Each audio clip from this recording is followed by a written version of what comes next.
Hey everyone, it's Marianne from the New York City Organization of Public Service Retirees.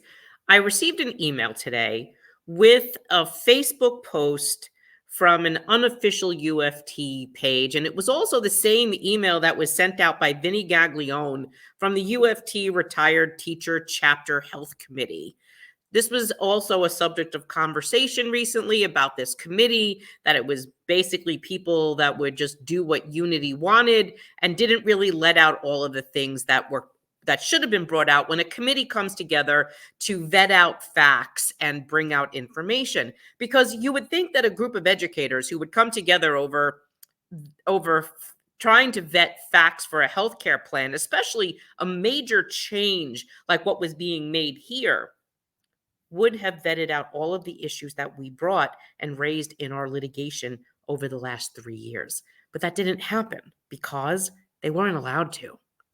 The conversation wasn't allowed to deviate from the conversation that they were told should come out of that committee to give the appearance that it was on board with what the leadership of the UFT wanted to do. So I want to show you the post, and at least that way you'll understand what I'm talking about. So here is the post that was on Facebook. A New York State appellate court has found that the city has made a, quote, clear, consistent, unambiguous representation that the New York City municipal workers retirees would have the option of receiving health care in the form of traditional Medicare with a city-paid supplemental plan. While the court held that implementing a Medicare Advantage plan without a supplemental plan was lawful, because of the promise, the option could not be taken away from retirees. That's very misleading because that's not really what the court said, but I'll get into that in a moment. It continues. A second legal case centered on the city's ability to offer senior care as a payout plan is still pending before the Court of Appeals.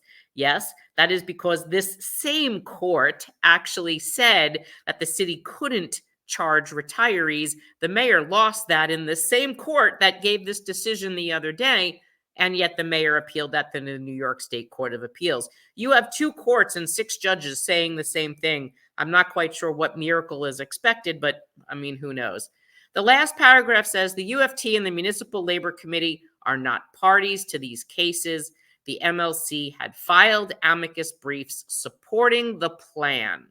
The city has indicated its intent to further appeal the recent decision. Now, this is very interesting that Michael Mulgrew keeps trying to separate himself, distance himself from the Municipal Labor Committee. Let's get into that as well. The UFT Unity Disinformation Campaign. Because of the promise, you remember what that is, defined in Webster's as a declaration of assurance, or one will do a particular thing or a particular thing will happen. Retirees and in-service workers were promised Medicare and a supplement upon eligibility for Medicare.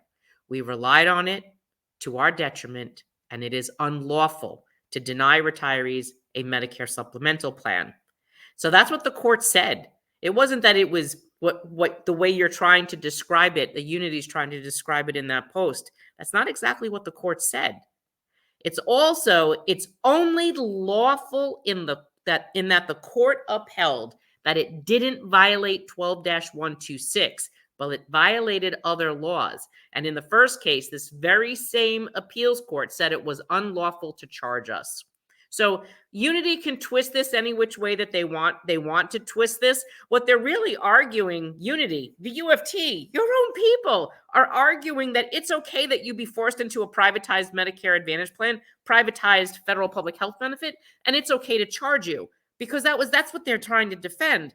You should be paying for your health care. This is the most absurd thing in the world. Union leaders around the country, around the world, are arguing that retirees and employees should not be paying more. And yet the UFT is arguing that you should. Did you ever hear such a thing? I didn't. The UFT and the MLC are not parties to the case, but their lawyer, Alan Klinger, formerly of Strzok and Strzok. And you remember, that's actually the law firm that Randy Weingarten came out of before she came to work for the United Federation of Teachers. And now Mr. Klinger is no longer in Strzok and Strzok because they went bankrupt, and he's now with a firm called Steptoe. But he is still the attorney for the UFT. He is still the attorney for the Municipal Labor Committee and many other unions within the city of New York. Now, that is a conflict, and we've always said that. We felt that it was a conflict because if a union is arguing a point for the MLC or the UFT, how can they argue something different for their client still on the same issue?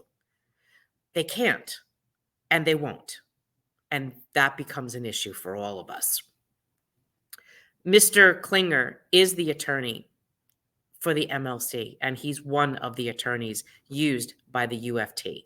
The UFT is also one of the largest block weighted votes in the MLC.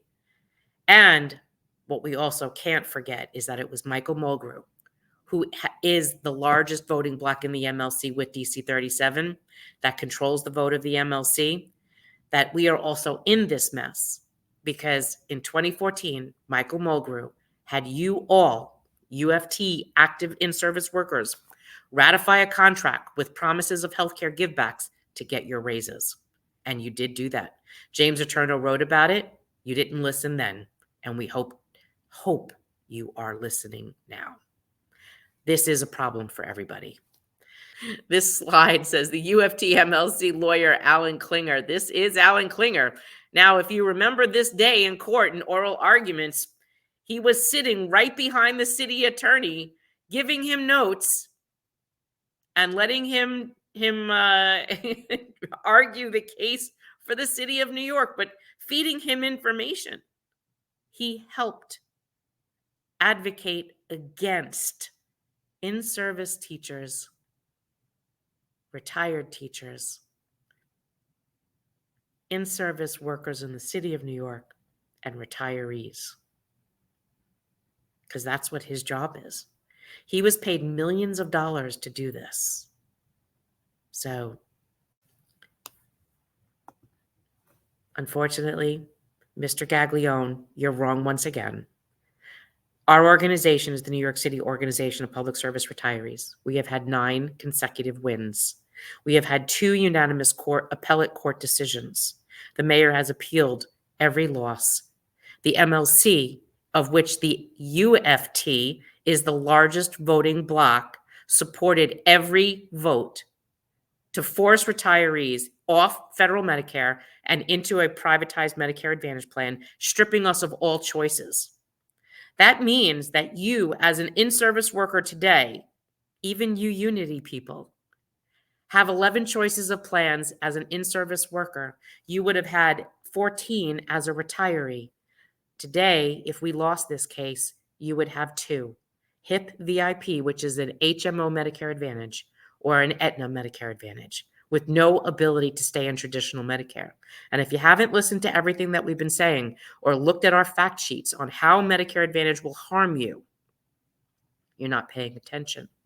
As an in-service worker, the Municipal Labor Committee has been, for the last year and a half, in negotiations to reduce your health care. Why? Because Michael Mulgrew and Henry Garrido convinced the MLC to healthcare givebacks in 2014, 2016, and 2018. And a forever recurring $600 million in reduction in perpetuity.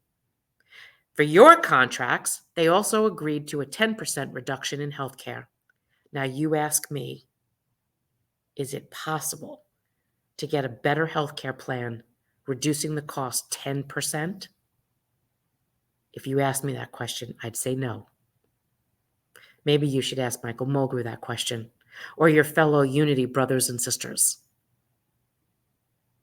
because this question is for you. Your union leader, Michael Mulgrew, agreed to reduce in-service workers' plans by 10% in cost. I don't know anything that increases in value or service when the price goes down. Have a good night.